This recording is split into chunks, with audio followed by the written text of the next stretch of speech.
کہ جب حالات نارمل ہوتے ہیں تب بھی امت کی ذمہ داری ہے کہ کائنات کے ہر انسان سے زیادہ رسول اللہ سے محبت کریں، لیکن جب مخالفت زوروں پر ہو جاتی ہے تو پھر عاشقوں کی ذمہ داری اور بڑھ جاتی ہے کہ اپنے نبی کے اتنے ڈنکے بجائیں، اپنے آقا کا اتنا ذکر کریں، اپنے آقا کی اتنی محفلیں سجائیں کہ اللہ اکبر، اپنے بیگانے سب کو پتہ چل جائے کہ مصطفیٰ جان رحمت کی شان کیا ہے۔ اسی پر کچھ گفتگو کر کے تھوڑی سی میں آپ کے درمیان سے رخصت ہوں گا۔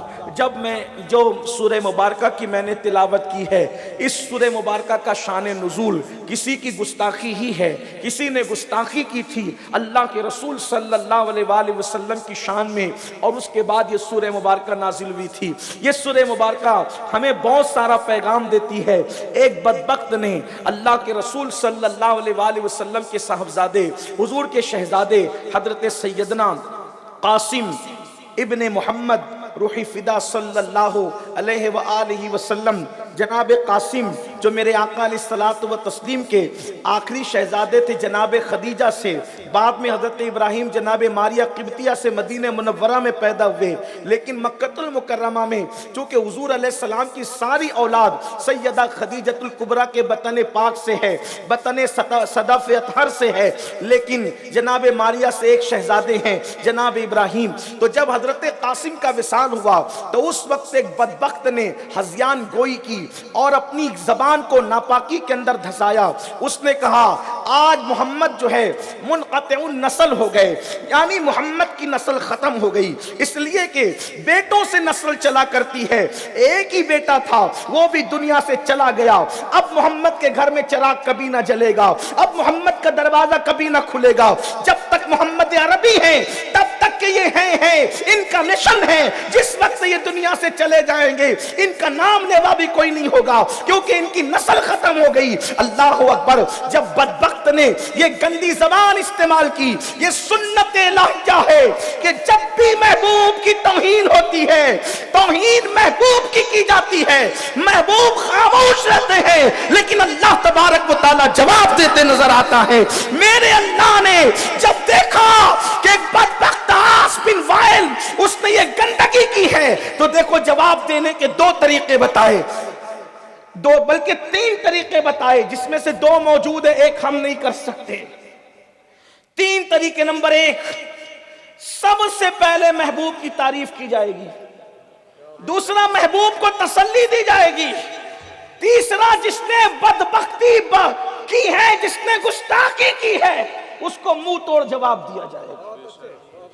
تین اس کے اندر طریقے ہیں آیت پاک میں، اسے سورۃ الکوثر کہتے ہیں، لیکن چونکہ اللہ تسلی دیتا ہے محبوب کو، ہم غلاموں کی اوقات نہیں، تو اب دو طریقے باقی رہے۔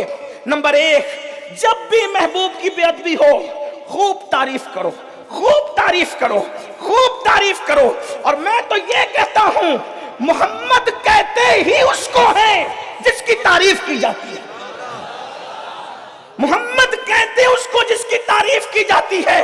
اللہ اکبر، لوگ محمد بھی کہتے ہیں اور عیب بھی بیان کرتے ہیں، مطلب وہ خود اپنی لعنت اپنے اوپر لیتے ہیں، جیسے آسمان پہ تھوکنے والا آسمان کو گندا نہیں کرتا، ویسے میرے آقا کی گستاخی کرنے والا حضور کو نقصان نہیں پہنچاتا، وہ اپنے اوپر دنیا میں بھی لعنت لیتا ہے، آخرت میں بھی لعنت لیتا ہے۔ کوئی محمد بھی کہہ رہا ہے، محمد ہے اس کو اس کا نام جو بے عیب ہو، محمد ہے اس شخصیت کا نام جس کی تعریف کی جائے۔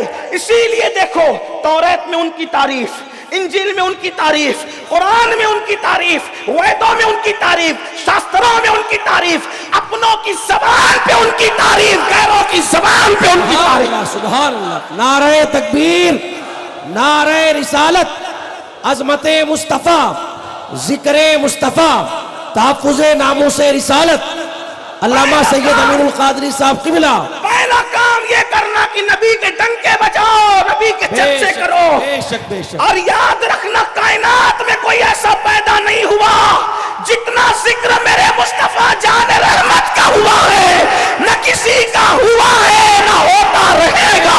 بے شک بے شک بے شک۔ جب کوئی نہ تھا تو بھی ذکر مصطفیٰ مصطفیٰ تھا، سبحان اللہ، اور جب کوئی نہ رہے گا تو بھی ذکر مصطفیٰ رہے گا۔ میرے آقا کی شان بلند ہے، تو نام ہے ان کا محمد صلی اللہ علیہ وسلم۔ اس پہ بات کرتا ہوں ابھی بات آگے آنے سے پہلے۔ ان کا نام نامی بھی، اس میں جلالت اللہ کے نام نامی کے انوار و تجلیات کا پرتو ہے۔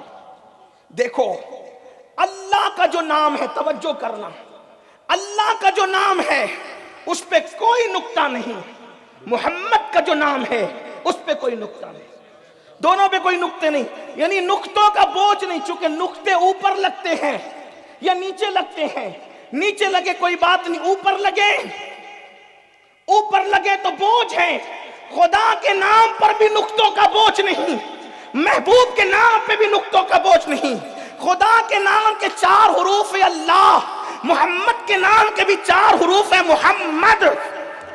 اللہ کے نام کے تیسرے حرف کو مشدد رکھا، تشدید کی، اس پر تشدید رکھی، محمد کے بھی تیسرے حرف پہ تشدید رکھی، اور اس کے بعد اللہ کا نام معنویت کے اعتبار سے حروف کا محتاج نہیں ہے، اسی طرح میرے نبی کا نام معنویت کے اعتبار سے حروف کا محتاج نہیں ہے۔ سبحان اللہ، سبحان اللہ۔ مثال کے طور پر اگر نام اللہ سے الف ہٹا دے تو وہ نام بگڑتا نہیں ہے، بلکہ بن جاتا ہے للہ، یعنی اللہ کے لیے۔ کیا ہو جاتا ہے؟ اللہ کے لیے۔ اگر پہلی لام ہٹا دے تو ہو جاتا ہے لہو۔ نام نہیں بگڑ رہا ہے، معنویت نہیں بگڑ رہی ہے، اور اگر وہ لام بھی ہٹ جائے تو بچ جاتا ہے ہو کا مطلب ہوتا ہے اس کی ذات ہے۔ حروف ہٹتے چلے گئے، معنویت بڑھتی چلی گئی۔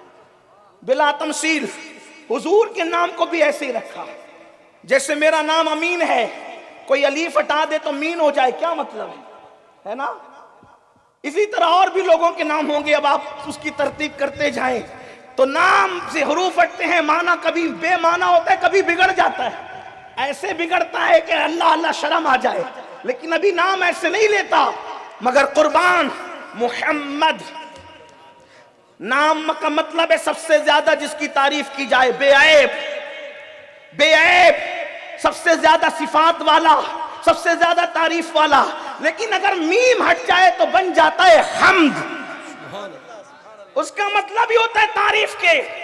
اور اگر ایک ہاں ہٹ جائے تو ہو جاتا ہے مد، اور مد کا معنی ہوتا ہے لمبا کرنا، اسی لیے تو حروف مد پر کھینچا جاتا ہے، لمبا کیا جاتا ہے، تو مد بچتا ہے یعنی لمبا کرنا۔ اور میم بھی ہٹ جائے تو دال بچتا ہے، اور دال کہتے ہیں دلیل کو۔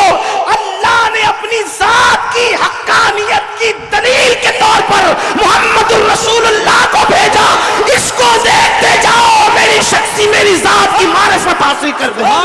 قد جاءکم برہان من ربکم، محمد اللہ کی دلیل بن کر۔ نام ایسا ان جیسا نام کسی کا نہیں، شان ایسی ان جیسی شان کسی کی نہیں۔ تو دیکھو نام بھی ایسا، یعنی حروف کا محتاج نہیں۔ پتا کیا چلا؟ میری قوم کے جوانوں سن لو، اللہ بتا رہا ہے کہ جیسے حروف کا محتاج نام نہیں، ویسے تمہاری تعریف کا محتاج میرا محبوب نہیں۔ اگر تو جواب نہ دے گا تو اللہ جواب دینے کے لیے کافی ہے، لیکن اگر تو جواب نہ دیا یعنی تعریف نہ کیا، دشمن کے الزامات کی تردید نہیں کیا، تو پھر تجھ پہ اللہ کا عذاب آئے گا، تجھے مٹا دیا جائے گا، تجھے تباہ کر دیا جائے گا، تجھے برباد کر دیا جائے گا۔ بات آگے بڑھانے سے پہلے مکرانہ والوں تم سے کہوں، دنیا اللہ اکبر اس لیے بے ادبی پر دلیر ہو چکی کیونکہ ان کو پتا ہے جو قوم ہیرو سے پیار کرتی ہے، جو قوم شراب سے پیار کرتی ہے، جو قوم جوے سے پیار کرتی ہے، جو قوم زنا سے پیار کرتی ہے، جو قوم گھنٹوں گھنٹوں اپنے نبی کا نام بھی کبھی نہیں لیتی، جو قوم برسا برس کبھی اپنے نبی کا نام بھی نہیں لیتی، وہ قوم کیا دفاع کرے گی؟ بہت حیرت ہوتی ہے۔ اللہ اکبر، نماز فجر میں سوتے پڑے ہیں اور جلسہ ہو رہا ہے تحفظ ناموس رسالت کا، داڑیاں مڈا کر گٹروں میں پھینک رہے ہیں، جلسہ ہو رہا ہے تحفظ ناموس رسالت کا، رسول اللہ کے والدین کا نام نہیں پتا، کا جلسہ ہو رہا ہے تحفظ ناموس رسالت کا، فجر اللہ اکبر جمعہ کی رکعت میں، جمعہ کی نماز میں خطبے کے وقت 2 رکعت پڑھنے کے لیے آتے ہیں، جلسہ ہو رہا ہے ناموس رسالت کا۔ آپ مجھے بتائیں، لوگ ہنسیں گے، یہ قوم ناموس رسالت کو تحفظ دے گی جو جمعہ کی نماز میں 20 منٹ کا ٹائم نہیں دے سکتی، 2 رکعت پڑھ کر ایسی بھاگتی ہے جیسے اسکول کی چھٹی ہونے پہ بچے بھاگتے ہیں۔ اللہ اکبر، میرے آقا علیہ الصلوۃ والتسلیم کے دیوانوں، ہیرو کا نام تو یاد، ہیروئن کا نام تو یاد، اس کا خاندان تو یاد، کس نے کس کے ساتھ شادی کی، کس کو کتنے بچے ہیں، سارے اداکاروں کے بارے میں پتا ہے، رسول اللہ کی ازواج کے بارے میں نہیں پتا۔ لوگ کہتے ہیں مولانا نیا نام دیجئے، اللہ اکبر، حضور کی پاک ازواج کو 1450 سال ہو گئے، آج بھی ان کے نام لو تو ایسا لگتا ہے نئے ہیں، اس لیے کہ معاشرے میں وہ نام ہے ہی نہیں۔ اللہ اکبر، اداکاروں کے نام پر نام تو رکھے جا رہے ہیں، لیکن مجھے بتاؤ کہ رسول اللہ کی پاک ازواج کے نام پہ نام ہے؟ اس لیے کہ نام پتہ ہی نہیں۔ بتاؤ صفیہ نام کتنا خوبصورت ہے، اور یہ صفیہ جناب صفیہ ایسی ہے، ان کو رسول اللہ کی تمام ازواج پاک میں سب سے اچھا کھانا بنانا آتا تھا، اس لیے کہ بہت مالدار گھرانے کی بیٹی تھی، یہودیوں کے سردار کی بیٹی تھی، خیبر کے سردار کی بیٹی تھی، کھانا اچھا بنانا جانتی تھی، اس لیے رسول اللہ صلی اللہ علیہ وآلہ وسلم کو اچھے اچھے کھانے بنا کر کے پیش فرماتی تھی جب پیش کر سکتی تھی۔ اللہ اکبر، اسی لیے حضور ان سے اتنا پیار بھی کرتے تھے کہ ایک مرتبہ ان کا اونٹ تھک کر کے بیٹھ گیا تو رو پڑی، ایسی رو رہی تھی کہ حضور علیہ السلام اپنے ہاتھوں سے ان کے آنسو پوچھ رہے تھے۔ صفیہ کہتی ہے وہ لذت آج بھی یاد ہے، جیسے جیسے آنسو پوچھتے جاتے آنسو موٹے موٹے بن کر کے مزید نکلتے جاتے، لوگ کہتے وہ زیادہ رو رہی تھی، میں نے کہا ایسی بات نہیں ہے، جب حضور آنسو پوچھنے پر آ جائے تو آنسوؤں کا شوق تھا کہ زیادہ سے زیادہ دست مصطفیٰ کی خیرات مل جائے۔ سبحان نعرہ تکبیر، نعرہ رسالت، رسول اللہ، نعرہ رسالت، نعرہ رسالت۔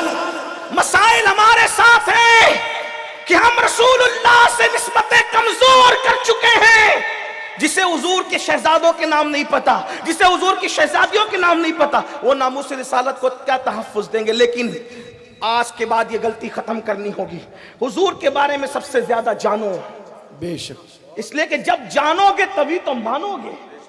پہلا مرتبہ جاننے کا ہے پھر ماننے کا ہے، سمجھ تو کوئی سکتا بھی نہیں، سمجھ تو کوئی سکتا بھی نہیں، صرف جاننے ماننے پر نجات ہے، سمجھ میں تو حقیقت جبریل کو بھی نہیں آتی، ہزاروں جبرائیل الجھے ہوئے ہیں اس گرد منزل میں، نہ جانے کس بلندی پر ہے کاشانہ محمد۔ سبحان اللہ، سبحان اللہ۔ صرف جاننے ماننے پہ نجات ہے، امام کہتے ہیں انہیں جانا، انہیں مانا، نہ رکھا غیر سے کام، للہ الحمد میں دنیا سے مسلمان گیا۔ سبحان اللہ، بے شک، بے شک۔ جاننے ماننے پر نجات ہے، سمجھنے کی بات ہی نہیں، اس لیے کہ جن کو ریاضی کے مسئلے سمجھ میں نہیں آتے، جیومیٹری جن کے سمجھ کے اوپر جاتی ہے، سائنس جن کے سر کے اوپر سے جاتی ہے، ان کو کیا رسول اللہ کی عظمت سمجھ میں؟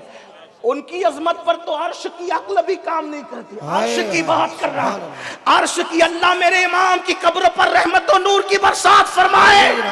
ایک شخص نے میرا دامن پکڑ کے کہا او امین القادری تو بڑا تعصبی ہے، میں نے کہا کیا ہوا؟ کہا کوئی شاعر کا شعر نہیں پڑھتا کیا؟ میرا امام کرتا ہے۔ میں نے کہا 14ویں صدی میں کسی نے ایسا لکھا ہے تو لا کر دے دے، میں اس کا بھی شعر پڑھنے لگوں۔ ایسا لا نعرہ تکبیر، نعرہ رسالت، مسلک اعلی حضرت، کلام اعلی حضرت، کلام اعلی حضرت۔ جہاں زبانیں گونگ ہو جاتی ہیں وہاں کلام رضا رہنمائی کر کے بے کمزوری کو شک، پورا بے کر شک، دے۔ بے شک، بے شک۔ ان کی عظمت کی بات آئی، عرش کی عقل بھی کام نہیں کرتی ہے وہاں، کہ شان سے بھی کہنے امام کہتے ہیں عرش کی عقل دنگ ہے۔ سبحان اللہ۔ یہ ہندی جانتے ہیں آپ لوگ تو اردو جانتے ہیں، ان کے ساتھ بیٹھ کر آپ کی بھی اردو گئی کیا؟ ہاں، لیکن بہرحال یہ بھی بڑے عاشی، میرے بھائی قاری رضوان صاحب کہتے بولو سبحان اللہ، میں نے کہا ان کا ظرف ہے، یہ کہتے سبحان اللہ، لیکن میں آپ کے ایمان اور عقیدے پہ چھوڑتا ہوں کہ میرے نبی کے نام پہ کوئی کہتا ہے یا چپ رہتا ہے؟ سبحان اللہ. اگر یہ بات ہے کہ عرش کی عقل بھی دنگ ہو جائے تو میرے امام کہتے عرش کی عقل دنگ ہے، اور چرخ کہتے چکر آنے کو. چرخا سنا ہے؟ چرخا چرخا چلتا ہے اس لیے تو اس کو چرخا کہتے ہیں. چرخا سنا کہ نہیں؟ دیکھا تو نہیں ہوگا، وہ دیہات کے لوگ دیکھتے ہیں، وہ آپ نے نہیں دیکھا ہوگا، اب وہ بھی نہیں دیکھتے، وہ گھومتا ہے. تو رسول اللہ کی عظمت پر یہ بیچارے کیا سمجھیں، وہ تو عقل عرش کی عقل بھی دنگ ہے اور کہتے ہیں چرخ میں آسمان ہے. سبحان اللہ. سبحان اللہ. ان کی بزرگی اور عظمت کو دیکھ کر عرش کو عقل کام نہیں کر رہی ہے اور آسمان کو چکر آ رہے ہیں، اور دونوں مل کے کہہ کیا رہے ہیں، گنگنا کیا رہے ہیں. امام کہتے ہیں عرش کی عقل دنگ ہے، چرخ میں آسمان ہے، جانے مراد اب کدھر ہائے تیرا مکان ہے. عرش پہ کانا 6 سال، فرش پہ طرفہ دھوم تھام، کان جدھر لگائیے تیری داستان ہے. وہ جو نہ تھے تو کچھ نہ تھا، وہ جو نہ ہو تو کچھ نہ ہو، جان ہے وہ جان کی، جان ہے تو جان. نعرہ تکبیر، نعرہ نعرہ رسالت، عظمت مصطفیٰ، زندہ باد، عظمت مصطفیٰ. زندہ باد، زندہ باد. سبحان جی اللہ. حاصل کلام شعر تو باقی ہے، تھوڑا ضبط کیجئے. کہتے بزم ثنائے زلف میں، ہائے ہائے سبحان اللہ. بزم ثنائے زلف میں میری عروس فکر کو.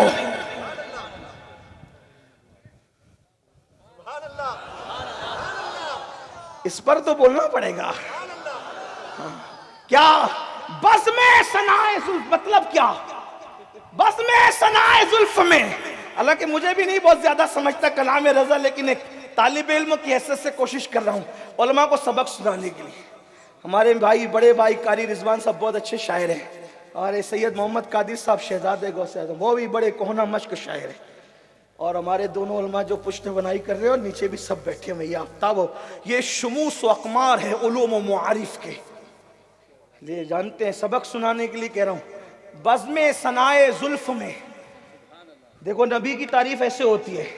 سبحان اللہ. آج کل لوگ بھی تحفظ ناموس رسالت کے جلسے کر رہے ہیں، اپنی طرح بشر کہتے کہتے منہ سڑاتا رہا، حرب اٹھ کے کھڑا ہوا ہے ناموس رسالت کے تحفظ کے لیے. تجھے کیا حق ہے؟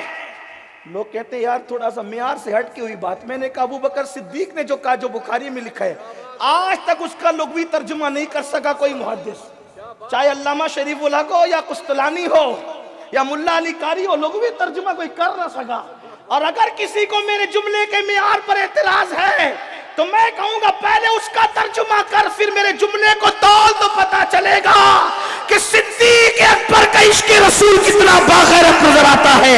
اسی لیے تو میرے آقا نے فرمایا سب کا ایمان ایک پلڑے میں رکھا جائے، ابو بکر کا ایمان ایک پلڑے میں رکھا جائے، سب کے ایمان پہ ابو بکر کا ایمان بھاری ہوگا.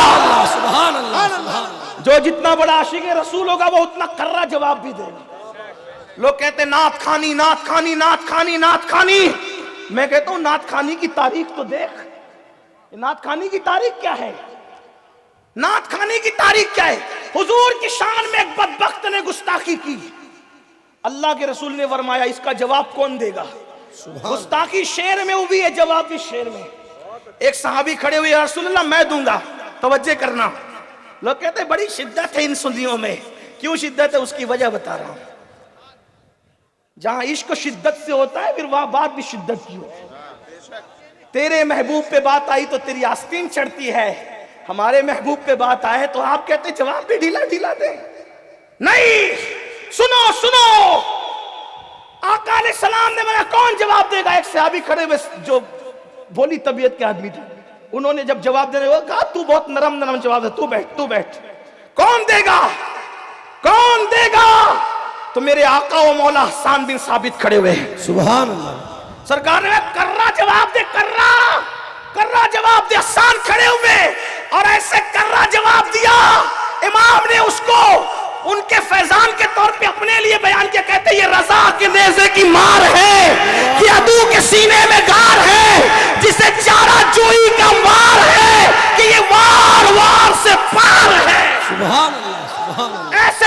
جواب دیا حسان نے تو حضور علیہ السلام نے پھر دعا کی اللہ جب تک حسان میرے دشمن زلف میں، یعنی کہ اگر کوئی بزم سجی ہو، توجہ کریں جلدی جلدی گزرنا ہے، کوئی بزم سجی ہو اور اس میں عنوان ہو حضور کی زلف کی خوشبو کا، پورے وجود کا نہیں، حضور کی زلف کی خوشبو کا، صرف زلف کی خوشبو کا. میرے امام نے ایک مقام پر کہا ہے بھینی خوشبو سے مہک جاتی ہیں گلیاں واللہ کیسے پھولوں میں بسائے ہیں تمہارے گیسو. تو کہتے ہیں کہ کوئی موئے مبارک کی زلف عنبری کی، زلف معمبر کی، بلکہ امام المتکلمین علامہ نقی علی خان لکھتے ہیں ان کی زلفوں کو شب قدر کہنا یہ نادانی ہے. کجا شب قدر کہاں زلف یار. تفسیر علم نشرہ اٹھا کر کے دیکھیں کہا لیلۃ البراۃ سے تشبیہ دینا سری نادانی ہے. کہاں لیلۃ البراء. میں سوچتا ہوں کہ یا اللہ لیلۃ البراء سے تشبیہ دینا کیوں نادانی، کیونکہ لیلۃ البراء میں فیصلے اترتے ہیں. توجہ، لیلۃ البراء میں فیصلے اترتے ہیں، بس یہی ہوگا. اور ان کی زلفوں کے پیچ و خم سے فیصلے بدلتے ہیں.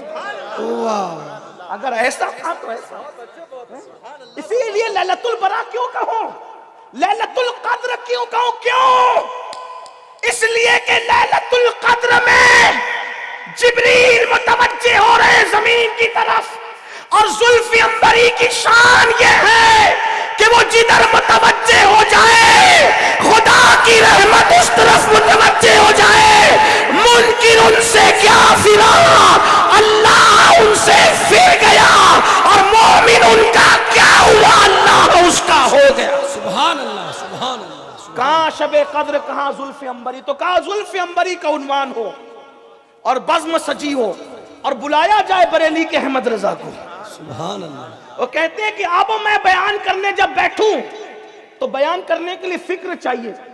بے فکری کا بیان نہیں چلتا، اٹھ کر آئے نیند میں سے کچھ بھی کہہ دی، نہیں، فکر. کہا میری فکر، وہ بھی صرف فکر نہیں، کیونکہ عنوان ابھی نماز روزے کا نہیں ہے، اس پہ فکر چل جائے گی. یہاں فکر نہیں چلے گی کیونکہ زلف مصطفیٰ کی بات ہے، تو فکر نہیں چاہیے بلکہ فکر کی دلہن چاہیے. اب سمجھے، عروس فکر، فکر کی دلہن چاہیے وہاں. اس لیے کہ بات کس یار کی ہے نا، بات دولہا کی ہے تو دلہن کی تو چاہیے نا. ایک شخص نے مجھ سے کہا مین القادری یہ دولہا دولہا کرتا ہے، دلہن کون ہے؟ میں نے کہا اسے شفاعت کہتے ہیں. ہاں، حضور دولہا ہیں، شفاعت دلہن ہے. کیسے دلہن ہے وہ ابھی نہیں کہتا، کیونکہ ورنہ قاری صاحب کے لیے جو میں نے کہا تھا کہ میں اپنا وقت انہیں پیش کر دوں گا، تو ہاں یہ آپ کی نوازشات ہے. ہاں، بس میں سنائے زلف میں میری عروس فکر، فکر نہیں فکر کی دلہن کو. عنوان ہے حضور کی زلفیں. بلایا گیا احمد رضا بریلوی کو، بریلی کے تاجدار کو، اور وہاں فکر نہیں چل رہی ہے بلکہ فکر کی دلہن. اب وہ فکر کی دلہن لے کر کے آئے تو بیان کیا کرے؟ تو کہتے ہیں اب تمثیل تو کوئی سمجھانا پڑے گا نا کہ وہ زلفیں کیسی تھی، خوشبو کیسی تھی. تو کہتے ہیں بزم ثنائے زلف میں، توجہ کریں اگلا مصرع کہہ کر کے بات آگے بڑھا دینا چاہتا ہوں. بزم ثنائے زلف میں میری عروس فکر کو، یہاں تک ہو گئی بات. اب عروس فکر زلفوں کے بارے میں کیا کہے گی؟ ساری بہار ہشت خلد، ساری بہار، تھوڑی موڑی نہیں، ساری بہار، ساری بہار، ساری بہار ہشت خلد.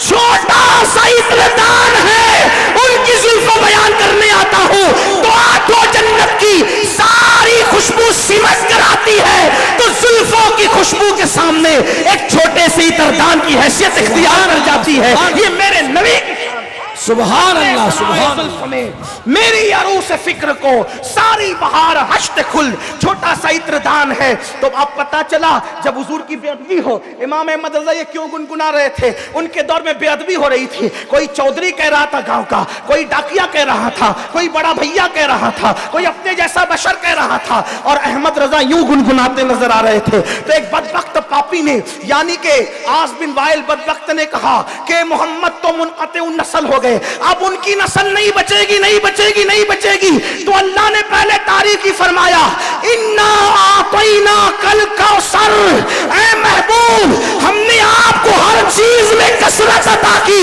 حسن میں کثرت دی، علم میں کثرت دی، اخلاق میں کثرت دی، تقوی میں کثرت دی، پرہیزگاری میں کثرت دی، علم میں کثرت دی، معجزات میں کثرت دی، دور نبوت میں کثرت دی۔ کوئی ایک دو معجزے لے کر آیا، پیارے تجھے تو پورا معجزہ بنا کے بھیجا۔ کوئی 10-20 سال کے لیے دور نبوت لے کر آیا، ہر دور تجھے عطا کیا۔ یہ فرمایا محبوبہ زمانے سارے تیرے ہیں، فرش والے عرش والے دیوانے سارے تیرے ہیں، ہر زمانہ تیرا زمانہ، ہر اللہ اکبر حسن والا تیرا شہدائی۔ حسن کھاتا ہے جس کے نمک کی قسم، اللہ اکبر حسن کھاتا ہے جس کے نمک کی قسم، وہ ملی ہے دلارا ہمارا نبی۔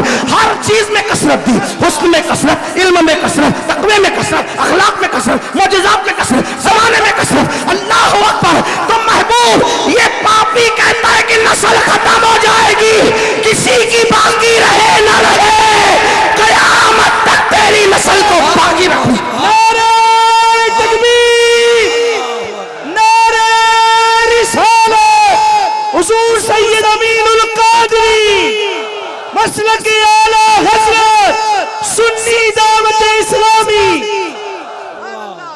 تیری نسل زیادہ ہوگی، اسی لیے کس کی نسل قیامت تک رہے گی کوئی گارنٹی نہیں، لیکن رسول اللہ کا آخری میں بیٹا امام مہدی بن کر ضرور تشریف لائے۔ مہدی ضرور آئیں گے، اور جتنے اچھے محبوب تیری نسل میں ہوں گے اتنے اچھے کسی کی نسل میں نہیں۔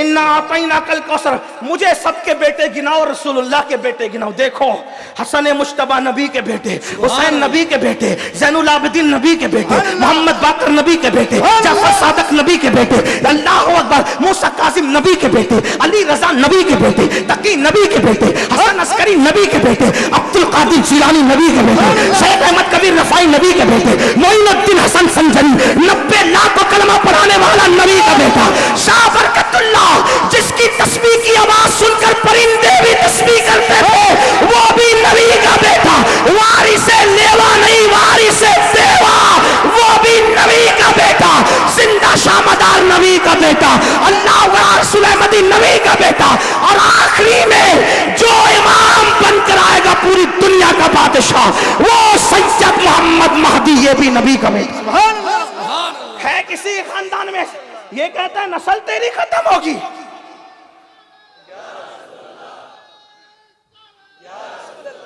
سبحان اللہ۔ لیکن فرق کتنا ہوگا، بیٹا گیا تو کیا ہوا؟ ہماری شان ہے، کسی کا نسب باپ سے چلاتے، کسی کا نسب ماں سے چلاتے۔ کچھ لوگ کہتے ہیں ماں سے کیسے نسب چلتا، تو میں نے کہا پھر عیسیٰ کا نسب بتاؤ، جناب عیسیٰ کا نسب بتاؤ، پھر مریم، پھر عمران، پھر آگے بنی اسرائیل کا ذکر آتا ہے۔ تو جب مریم سے نسب چل سکتا ہے جس کا باپ کوئی نبی نہ ہو، خالو نبی و خالو، جب نسب مریم سے چل سکتا ہے تو نسب بنت پیغمبر سے کیوں نہیں چل سکتا؟ سبحان اللہ، سبحان اللہ۔ کہا۔ اور ایک بات یہ بھی بتا دوں کا کہ نسل ختم ہو گئی، اللہ نے وقت کل کوثر، اور اگر گرامر کی بات کریں تو ایک ہوتا ہے تے سے آتینا، اور ایک ہوتا ہے تو سے آتینا۔ کیا مطلب؟ آتینا آتینا پر پوری امت ہے، یہ جو تا والا نا، تا والا 2 نقطے والا، اس میں جو آتینا ہے یا آتینا ہے اس کا مطلب ہوتا ہے دیا، توجہ کر، دیا، مگر گڑبڑ کرے گا تو چھین لیں گے، واپس ہو جانے کے چانسز ہیں۔ لیکن جب آتینا سے دیتے ہیں تو گارنٹی دیتے ہیں کہ کبھی واپس نہیں لیں گے۔ سبحان اللہ۔ حبیب تجھے دے کے کیوں واپس لیں گے؟ کیونکہ تجھے تو دینے والا بنایا ہے۔ انا آتینا، اور اگر اس کو اس طرح پڑھے انا آتینا کا الکوثر، ہاں تو یہ الف لام جو ہے حسر کر رہا ہے، سب کچھ دیا اور سب کچھ میں کثرت دی، ہر چیز میں کثرت دی۔ ٹھیک، اب اس کے بعد تسلی دی جا رہی ہے۔ جب کثرت دی سب چیز میں، دیکھو پہلے تو تعریف کر دی، اب سب چیز میں کثرت دی گئی، تب تسلی دی جا رہی ہے۔ تو اب آپ کو کرنا کیا ہے محبوب پیارے؟ آپ کو کرنا یہ ہے، فصلی لربک وانحر، اپنے رب کے لیے نماز پڑھو اور قربانی کرو۔ اب اس کے بعد گستاخ کو جواب دیا، انا شانیک هو الابتر، جو تجھے منقطع النسل کہتا ہے اس کی نسل خود ختم ہو گئی، اس کی نسل۔ یعنی اب یہاں ایک خاص بات کر کے بات ختم کر رہا ہوں، اینڈ کر رہا ہوں۔ حضور کو جو جس گندے جملے سے یاد کرے گا وہ پلٹ کر اس پر آئے گا، اور وجہ یہ ہے، آپ کو سننا چاہیے بات، حضور کو دیکھ کر یا حضور کا تصور کر کے ہر آدمی کو وہی یاد آتا ہے جیسا وہ ہوتا ہے۔ سنیے ایک حدیث، سنیے بہت مشہور حدیث ہے، آپ نے سنا ہوگا، لیکن اس کو اس پیرائے میں سنیے۔ آقا موجود ہیں، امت کا سب سے بدترین انسان جس کو امت کا فرعون کہا گیا ہے، اس کو کہتے ہیں ابو جہل۔ وہ آیا، حضور کو دیکھا، توجہ کریے، بات اسی پہ ختم ہوگی، بہت سا مضمون ہے لیکن ختم اس پہ ہو جانی۔ حضور کو دیکھا اور دیکھ کر اس بدبخت پاپی ملون نے کہا، اے محمد، جب آقا کا نام لیا جائے تو درود شریف پڑھ لیا کرے، صلی اللہ علیہ وسلم کہہ لے۔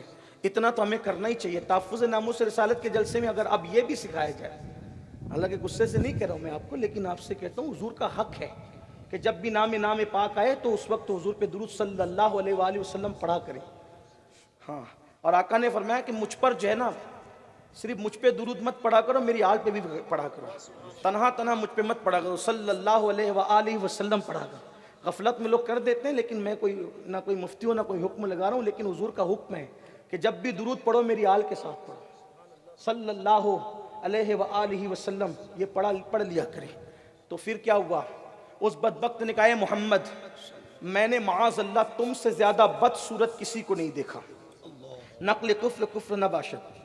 اس نے کہہ دیا یہ، لیکن واہ رے واہ، رنج آدا کا رضا چاہ رہی کیا ہے کہ انہیں آپ گستاخ رکھے، حلم شکیبائی، ان کا حلم اور ان کی شکیبائی تو پھر وہاں وہ مہلت پا رہے ہیں، وہ تو مہلت پا رہے ہیں۔ کہا ایسا کہا اس نے، اب میں نقل نہیں کرتا کیا کہا اس نے، ایسا کہا، لیکن قربان میرے آقا پر، قربان سرکار نے فرمایا صدقتا، تو نے سچ کہا۔ کیا کہا؟ تو نے سچ کہا۔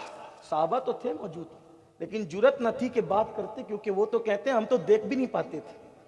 حضرت عمرو بن عاص کہتے ہیں، روتے تھے کہ میں اتنا بے باک آدمی تھا، لیکن میں نے کبھی رسول اللہ کے چہرے پر ٹکٹکی باندھ کر نہیں دیکھا، کیونکہ چہرے سے نور کی وہ شعائیں نکلتی تھی کہ نظر ٹک نہیں سکتی تھی۔ تو ابو جہل کو فرمایا تو نے سچ کہا۔ وہ چلا گیا، وہ چھلتا کودتا، کیونکہ حضور نے اس کے لیے بات کہہ دی۔ پھر اس کے بعد افضل البشر بعد الانبیاء بالتحقیق، اصدق الصادقین سید المتقین، سیدنا صدیق اکبر تشریف لائے، اور اس محفل میں صدیق نہیں تھے ابھی، وہ تو چلا گیا تھا بدبختی کر کے، گندگی کر کے۔ صدیق آئے، حضور کو دیکھا اور کہا، یا رسول اللہ، میں نے آپ جیسا حسن والا، جمال والا، کمال والا کسی کو نہیں دیکھا۔ سرکار نے کہا، صدقت یا ابا بکر، ابو بکر تو نے سچ کہا۔ اب جو پہلے سے موجود تھے ان کی حیرانگی اور بڑھ، پہلے تو حیران ہی تھے، اب حیرانگی اور بڑھ گئی۔ اس کی ہمارے ماں باپ آپ پہ قربان۔ اس بدبخت نے کہا کہ معاذ اللہ ایسا ایسا، اور صدیق با وفا نے کہا آپ جیسا حسن والا کوئی نہیں۔ آپ نے دونوں کی تصدیق کی تو اللہ کے رسول نے فرمایا، میرے یارو، اللہ نے مجھے آئینہ بنا کر کے بھیجا ہے، جب بھی کوئی میرے سامنے آتا ہے تو وہ مجھے نہیں دیکھتا بلکہ اپنے آپ کو دیکھتا ہے، وہ جیسا ہوتا ہے میں اس کو ویسا ہی نظر آتا ہوں۔ اسی لیے صوفیہ فرماتے خواب میں بھی حضور سب کو ایک جیسے نظر نہیں آتے، یعنی حضور کا ایک حلیہ ہم متعین نہیں کر سکتے کہ ایسے ہی ہیں، حضور سب کو خواب میں الگ الگ نظر آتے ہیں۔ جس کا ایمان جیسا ہوتا ہے حضور اس کو خواب میں ویسے نظر آتے ہیں۔ اللہ اکبر، یہ تنہا شان مصطفیٰ ہے کہ وہ خالق کا بھی آئینہ ہے، وہ مخلوق کا بھی آئینہ ہے۔ اسی کو تاج الشریعہ کہتے ہیں، آپ کی طلعت ہے رب کا آئینہ، جس میں چمکے حق کا جلوہ آپ ہے۔ کیا شان ہے کہ مخلوق کا بھی آئینہ بن کر آئے اور خالق کا بھی آئینہ بنائے گئے. تو سرکار فرماتے ہیں جو میرے سامنے آتا ہے یا جو میرا تصور کرتا ہے وہ جیسا ہوتا ہے ویسے نظر آتا ہے. اب آپ دیکھیں جو مر کے مٹی میں مل جانے والے تھے ان کو حضور میں مر کے مٹی میں مل جانے والی بات نظر آئی. جن کے علموں کی کوئی حیثیت نہ تھی انہوں نے حضور علیہ السلام کے علموں کو ناپنا تولنا شروع کیا. اور جو گندی گالیاں دے رہے ہیں میں تو کہتا ہوں کہ تحقیق کی جائے. یہ جو جتنی گندی گالی دے رہے ہیں یہ ساری گندگی ان میں موجود ہے. اس لیے کہ آپ دیکھیں عاص بن وائل کو نسل منقطع ہوتی نظر آئی تو وہ رسول اللہ سے کہنے لگا نسل منقطع ہو گئی, لیکن حضور کی نسل منقطع نہیں ہوئی, اس کی نسل منقطع ہو گئی. ابو لہب نے کہا ان کے ہاتھ ٹوٹ جائیں, دیکھو اس نے کہا ہاتھ ٹوٹ جائیں. اللہ رب العزت کے محبوب کے دستے قدرت کو کون توڑ سکتا ہے؟ ارے جس کو بارے دو عالم کی پرواہ نہیں, ایسے بازو کی قوت پہ لاکھوں سلام. جس کے ہاتھوں کو خدا ید اللہ کہے, اللہ اکبر, وہ ہاتھ کون توڑ سکتا ہے؟ لیکن اس نے ہاتھ ٹوٹنے کی بات کی, خدا نے اس کے ہاتھ توڑ دیے. دیکھا آپ نے, تو جو جیسی بات کرتا رہا ویسے ہی جواب دیا گیا. گویا کہ حضور کے اندر انسان اپنے آپ کو دیکھتا ہے, صرف دیکھ کر نہیں, تصور کر کے بھی اپنے آپ کو دیکھتا ہے, پڑھ کے بھی اپنے آپ کو دیکھتا ہے. اب قربان عاص بن وائل نے وہ کہا, ولید ابن مغیرہ نے وہ کہا, ابو لہب نے وہ کہا, ابو جہل نے وہ کہا. لیکن جو سچے لوگ تھے, جو اچھے لوگ تھے, جو بے مثل بے مثال تھے, جب وہ حضور کو دیکھتے ہیں تب اپنے آپ کو دیکھ کر کے کیسے کہتے ہیں؟ عرض کیا جبریل نے آقا میں نے مشرق دیکھا, مغرب دیکھا, شمال دیکھا, جنوب دیکھا, زمین کو میں نے الٹ پلٹ کر دیکھا, آپ جیسا کسی کو نہیں دیکھا. اسی کو امام کہتے ہیں یہی بولے سدرہ والے, چمنے جہاں کے تھالے سبھی میں نے چھان ڈالے, کوئی تیرے پائے کا نہ پایا, تجھے یک نے یک بنا, یک نے یک بنایا, تجھے یک نے یک بنایا, تجھے حمد ہے خدایا. وہ کنواری پاک مریم وہ نفخت فیہ کا دم ہے عجب نشان اعظم, مگر آمنہ کا جایا وہی سب سے افضل آیا, وہی سب سے افضل آیا, تجھے حمد ہے خدایا. تو پتا چلا جو حضور کی شان بیان کرتے ہیں مطلب وہ شان والے لوگوں کو اپنا آپ اس شان میں نظر آتا ہے, اسی لیے شان بیان کرتے ہیں. دیکھو اللہ اکبر, جو گلی کا بھیا تھا اس کو وہ بھیا کہنے لگا, لیکن جسے خدا نے ہزاروں ہمہ جہت خوبیوں کا مالک بنایا تھا, جب وہ نبی کا تصور کرتا ہے تو کہتا ہے سرور کہوں کہ مالکو مولا کہوں تجھے, باغ خلیل کا گل زیبا کہوں تجھے, حرمہ نصیب ہوں تجھے امید گئے کہوں, جانے مراد کانے تمنا کہوں تجھے. شان والا دیکھتا ہے تو کہتا ہے لا یمکن الثناء کما کان حقہ, بعد از خدا بزرگ تو یہ قصہ مختصر. شان والے خسرو ملک الشورى طوطی ہند حضرت قطب الاقطاب امیر خسرو کہتے ہیں پری پہ کر نگارے سرو قد لالا رخسارے, سراپا آفت دلبود شب جائے کے من بودم. اور کہتے ہیں خدا خود میرے مجلس بود اندر نام کا خسرو, محمد شم محفل بود شب جائے کے من بودم. عبد الرحمن جامی ان کا تصور کرتے تو کہتے ہیں آیات قرآن اب رویت, تفسیر قرآن کے سویت, روئے تو قرآن ماں ایمان توئی. اور پھر میرا امام کہہ کے قصہ ختم کرتا ہے, اللہ کی سرتاب قدم شان ہے یہ, انسان ہی انسان, وہ انسان ہے یہ. قرآن تو ایمان بتاتا ہے انہیں, ایمان یہ کہتا ہے میری جان ہے یہ. السلام علیکم ورحمۃ اللہ.